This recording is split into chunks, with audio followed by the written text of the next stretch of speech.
அரசாங்கம் யாருக்காக? சட்டம் யாருக்காக? எல்லாம் மக்களுக்காக. வரி திணிப்பு போல் சட்டங்களையும் புகுத்த நினைத்தால் அரசுகளே மக்கள் ஆட்டு மந்தை அல்ல. கேரள ஆலயங்களில் நடந்த அமைதி புரட்சி. கேரள மாநில தலைநகர் திருவனந்தபுரத்தில் உள்ள ஆத்துக்கால் பகவதி அம்மன் கோவிலில் நடைமுறையை மாற்றி அனைத்து சாதியினரும் அர்ச்சகராகலாம் என்று முடிவெடுத்து அர்ச்சகர் நியமிக்கப்பட்டார். மக்கள் யாரும் எதிர்க்கவில்லை. வழக்கம் போல் கோவிலுக்கு போனார்கள், சாமி கும்பிட்டார்கள்.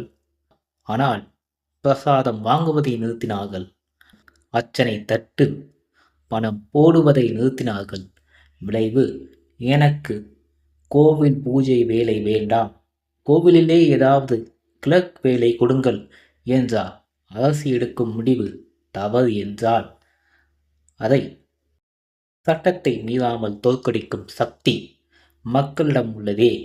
கிராமங்களில் நாட்டாமைகளின் தீர்ப்புகளை நாம் அறிந்தோம். படிப்பறியா மக்கள் பதறவில்லை. சட்டத்துக்கு பட்டம் வாங்கியவர்களெல்லாம் இங்கே கொலைக்கும் கொள்ளைக்கும் வாய்தா வாக்களிக்கின்றனர். தீர்ப்பு எப்போது? யாருக்கு தெரியும்? இறந்தவர்களுக்கும் தெரியாது, சிறை செல்பவர்களுக்கும் தெரியாது. கேரள மாநில ஆலயங்களில் அனுஷ்டானம் ஆகமும் இன்றும் முறைப்படி நடக்கிறது. ஆலயங்களில் அனைத்து சாதியினரும் அர்ச்சகராகலாம். ஆனால் அதை கருவறையில் இருக்கும் கடவுளும் கடவுளை வணங்கும் பக்தர்களும் ஏற்றுக்கொள்ள வேண்டாமா? வாழ்க ஜனநாயகம்.